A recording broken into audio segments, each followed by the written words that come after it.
It's just different. When it be all of my mental. I'm from the trenches, went to saying, yeah, been what I've been through. Left me on red, I left for dead, man, it's really that simple. Now I'm too lit, all of my shit, designers original. Big facts, I never been fictional. Now that we live in the digital. Real ain't loyal, everybody ain't for it, real love and conditional. Ain't like them got the bros, man, it's all about principle. I never met one in love with a coochie that's visible. Ass shaking, clickbaiting on this. It's your girl Mickey. And I am Stuart. And today we are bringing you day 21 of our 28 days of celebrating Black excellence. Before we get into it, as we always say at the beginning of every video, if you guys did not watch our previous video, then please go back and watch that video. We did cover, who did we cover, baby? Dr. Vivian Theodore Thomas. Yes. If y'all ever seen the movie Something the Lord Made, y'all know exactly who we're talking about. If not, then please go back and watch the video so y'all can learn, because the man was dope. He did a lot of stuff. It's a lot of people who probably wouldn't be here without, some of the stuff that he, he accomplished during his life. But today, on day 21, this guy everybody knows. Yes. Everybody knows. Like, you really had to have you really know. been under the biggest rock in the world if you don't know him. But we're dedicating day 21 to the one and only Mr. Tyler Perry. Now, I know people probably like Tyler Perry, like Black History Month. Now, y'all gotta understand the things that Tyler Perry has done in his career. Number one, are unprecedented. Yes. And number two, on the scale in which he's done them, it's like, he put some respect on Tyler Perry. Like, he set his bar very high. He's doing a lot of things for our culture and community. So I guess start off with like some of the general stuff. Tyler Perry was born. His born name was Emmett Perry Jr. He's born September 13th, 1969. Same year my mom was born. He is from New Orleans, Louisiana. He's an American actor, director, producer, and screenwriter. So like start to finish, he can make some stuff happen. Yes. So, Forbes did list him as the highest paid man in entertainment, earning $130 million between May 2010 and May 2011. Like, in a calendar year. Like, that's crazy. And I heard he worked 3 months, he off 3 months, he worked 3 months, he off 1 month. So, technically, it's 6 months. Technically, 6 months. Come on, man. Hey. Unfortunately, he had to go through this when he was younger. But at the age of 16, he did change his name from Emmett Perry Jr. to Tyler, because he wanted to distance himself from his father and kind of set himself aside. Because his father was pretty much very stern. He's very strict. If the kids did anything, out of line, his method was beat it out of them. So he said this kind of turned basically just into abuse at some point. So he just really wanted to kind of separate himself from his father. You know? Which is understandable. You have the person's last name you feel like is abusive. You don't really want to take definitely want to carry on that legacy. Yeah. We do know that he did not complete high school. And this is something that Tyler Perry say all the time. If you ever watch the end of one of them Madea plays, he talked about this. But he did not finish high school, but he did earn his GED. So around 1990, he did move to Atlanta, where he started working on like writing his own screenwriting for his plays and everything like that. So his first one was I Know I've Been Changed. Basically, he took his entire savings when he was 22, and he had $12,000, and he ran with this production. It did not get a lot of notoriety or a lot of praise. I mean, it was like his first one. He was just really coming into himself, trying to learn what he wanted to do. He talked a lot about like growing, the way he grew up and things like that. Being sexually abused and everything like that. So it didn't come off strong, but he kept going. Like, that's amazing. The main thing. So after that, 2005, he was finally able to fund his first movie, which everybody knows, Diary of a Mad Black Woman. Yes. Which we found Madea. And Kimberly Elise was in there, as well as Shamar Moore. So he brought a lot of these people to the forefront. Yeah. And then he made his directorial debut in 2006 with Medea's Family Reunion. I think that was probably my favorite movie. Yeah. You had Cicely Tyson, Maya Angelou, Blair Underwood. Like, you had some heavy hitters in there. You had Lynn Whitfield. Yeah. So, like, let's see what else. In 2010, he did make his film adaptation of the was it like a book of poems for colored girls. The title is way longer than that. I don't know. For colored girls who have considered suicide when rainbows is enough. Yeah. I've read the book of poems. It's one of the, it will take you through every emotion in the world. Like, let's just be honest. The movie is one of my favorite movies, though. It's a very emotional movie. I can't watch that movie. Yeah. But I will say that acting in it, like, he got the right characters in these roles, because everyone killed. And the acting is partly why I can't watch it. Michael Ealy played his role. He did, but I had to kind of stop watching him for a little bit. But he embodied the role. You hate him because he made it so believable. Yeah, but it was a very good movie. Lots of emotion. That's just like and not this movie, but what was the movie? I think it was Diary of a Mad Black Woman with Blair Underwood. That was Family Reunion. Family Reunion. Yes, He made you really hate Blair Underwood. Like, as a person, you did not like this dude.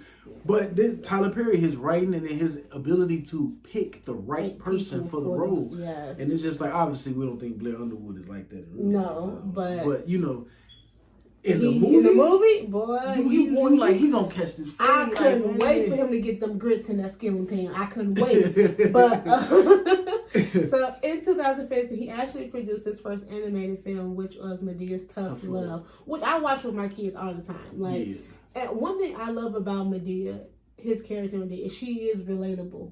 Like, very relatable. Like, you're like, yes, Medea, I feel you, I understand. You scared of her, like. That reminds me of my late Auntie Betty.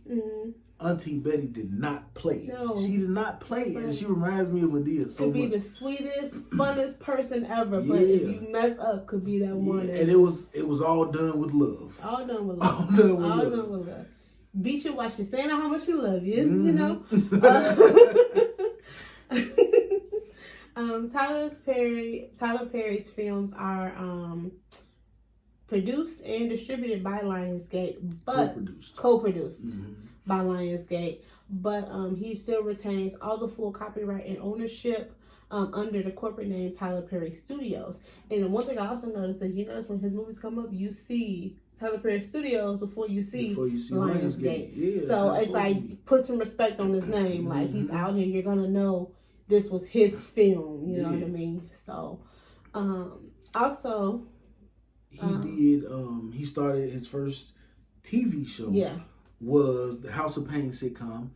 That was back in 2006. Yeah. See, I remember like being in my grandma's living room, and like my mom, my auntie, my grandma, my brother, my cousins, like we all had like made cookies, everything, because we had to sit down and watch this show the day it came out. Like we all had to sit there. When me and you got together, that became one of the shows that was a staple in our house. Like we watched every week when it came on. Like we watched it. Yeah, it was honestly, House of Pain reminds me of. It's a little different, but it reminds me of like a modern day Good Times. Yeah. Like that show will take you through a gamut of emotions, situations, and things that families encounter. And just, watching them come out on the other side of it and still loving one another. And you know what I'm saying? Like, and it brought back one of my childhood crushes to the screen. So I thank you, Tyler, for that.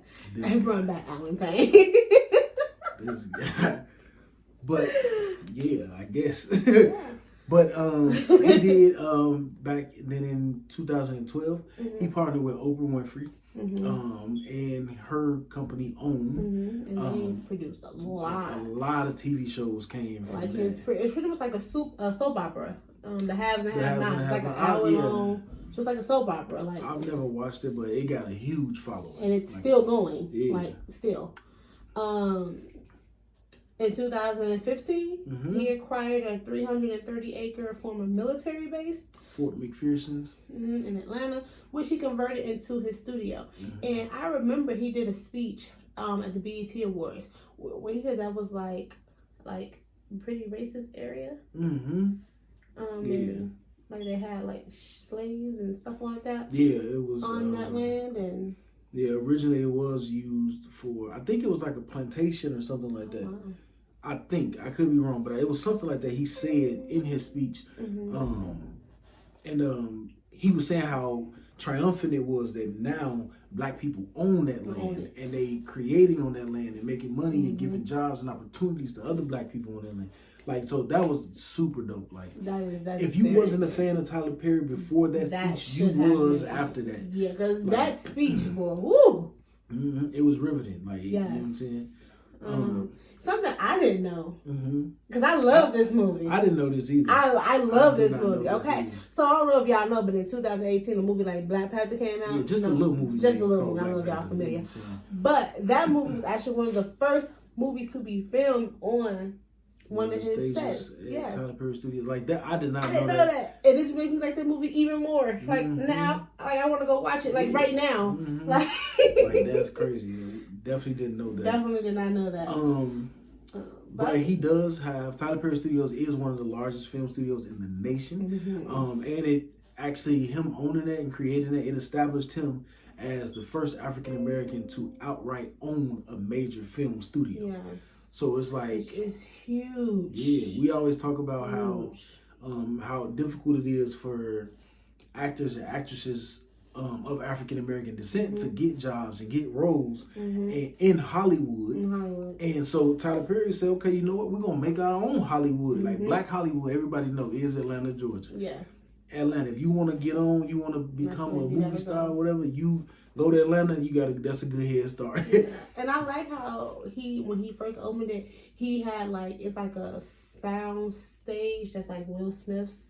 And it's a Cicely Tyson thing, and it's like I think it's one for Oprah. Yeah, too, right? so like predominant African American figures have like sound stages and studios and everything there that they don't normally have elsewhere. Right. You know, so it's gonna be really dope. I have never been there, but I definitely want to go. I heard that they maybe do a tour or something. Yeah, we definitely could make that happen. Yeah. But as you guys know, Tyler Perry is still very active. He ain't went nowhere. No. He did retire the Medea character in 2019. Yeah, but he's still going. He got new shows coming out or going on right now. Yeah, some shows that are going on right now are Bruh. You got Sisters. You got The Oval, The Haves and Have Nots. House of Pain is actually running as what's called syndicated. Yeah. So they have it just running now. So yes, check that out. Assisted Living. Yeah, Assisted Living. They got another one of her little crushes in it. But, now he ain't the plastic cup boy. Yes, it's really working for me. Thank you, Tyler. You do his things for me over here. He had, oh my God, like Idris Elba in his movies. Yeah, okay, I digress. Let me keep going.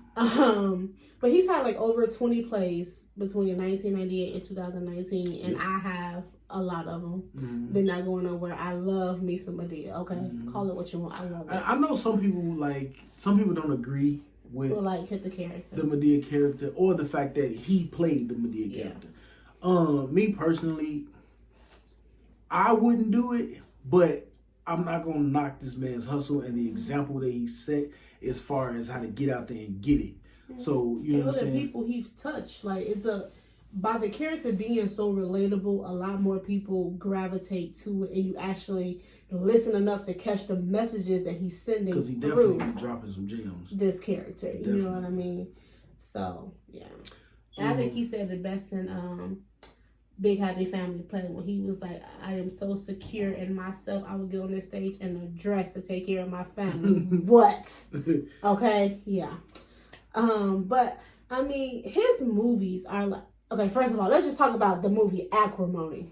That's my favorite Tyler Perry movie. That movie. We've had some legit debatable discussions while watching this movie Acrimony. Like on some pause, and let's talk about it. So we're gonna put this out there. We probably should go do a separate video on just the movie Acrimony and the conversations that we've had. Because it didn't got real. Yeah, it didn't got real. Real. So just think about if you really want to get to know your spouse, put that movie on, put it on and just watch how they react to certain things. Ask them, you know, when certain things happen in the movie, ask them questions. Hit the pause button, ask them questions. It's gonna take you down the road. You're gonna learn who you really with. I think we watched it. I think I've watched it 3 times. You watched it twice. Yes. But it's That's one of the ones. Taraji Henson, one of the ones. It's I like Single Moms Club. I like Single Moms Club. I liked all the actors and actresses that were in there. I thought it was a really, really good movie. It was one of those movies I felt like one of his more lighthearted movies, but it definitely still touched on a lot of issues and things that go on in our community. The Family That Prays, and we talking about people crushes now. You know what I'm saying? The beautiful Miss Sanaa Lathan is in this movie. And you had Taraji. Yeah, I was gonna get to Taraji, but you know, sorry. Taraji, that's my baby too. But Sanaa Lathan, But anyway, I ain't because you know I could get to talking about that one. But what else? Daddy's Little Girls. That movie, that's one of my favorites. Good Deeds, that was a really good one. Hilarious. Nobody's Fool. Oh my god. Hilarious. The Why Did I Get Married series, that's another series, that is real thought provoking movie. To me, it gives you a lot of knowledge into marriage. It gives you advice. It lets you know your marriage ain't the only one that may be going through this particular thing, because it was so much going on. And it gives you signs if somebody ain't treating you right. Yeah, it's time to get up out of there. It's so much that goes on in that movie. It talks about when to throw in the towel, when to keep going. It's a lot in those movies. So his writing is superb. To be able to come up with the stuff. Mind, yes. That's the thing that's so dope. You could disagree with, the Madea character or whatever. But when you talk about somebody putting on for our people, modern day, and I'm not talking about civil rights and stuff like that that's going on now with us and the police and the government, things like that. But when you're talking about giving people hope, when you're talking about giving you a blueprint of how to not quit, in today's society, we talk about all these people who have passed away, and and not to take anything away from them, but Tyler Perry is showing you right here, right now, in this time, in this moment, this is how you chase your dreams, and this is how you don't give a damn what people think. Nobody think. If you believe in you, that's the most important thing. And he said it in one of his plays. He got a whole lot of no's, a whole lot of no's, but he got one yes. And that's all it takes. And to be honest, that's the a thing that we dealing with now. With the ventures that we trying to start, you get a lot of no's. You get a lot of no's, but then it's okay, well, I believe in me, so I don't care the fact that you don't see it yet, but it will become a point where you gonna want to jump on this bandwagon. You know what I'm saying? I like the fact that he incorporates some of the old, like Cissy Tyson, who before she passed did credit him to revitalizing her career. But he brings in people like Cissy Tyson. You have Loretta Devine, Tandy Newton, Whoopi Goldberg, and then you turn around and have people new like Tiffany Haddish. He had Gabrielle Union. He had the YouTubers De'Ara and Ken and some of his stuff. He shows you, I know it's levels to this, and let me show y'all that I know all these levels. I'm sorry, that Medea's family funeral, or whatever it was. That scene at the hospital. When Joe and Hattie, man, that was y'all gotta go watch that. But hilarious. But he's done so much. But as y'all know, we could talk about Tyler Perry for a long time because he's still active, he's still doing stuff. And I love Madea, so yeah. So if it's something about Tyler Perry that we did not mention in this video, then y'all please let us know again in the comment section down below. But we're gonna be back with y'all tomorrow with this woman. She's kind of well known. She's well known, but she don't get the credit that she deserves. Nowhere near. She don't get the credit that she deserves. But we for damn sure gonna give it to her tomorrow. But again, like y'all know, baby ain't gonna tell y'all who we talking about. So we just gonna have to come and hit y'all with that video tomorrow. So in the meantime, in between time, we will catch y'all later. Peace. It's just different. When it be all of my mental. I'm from the trenches, went to saying, been what I've been through. Left me on red, left for dead, man, it's really that simple.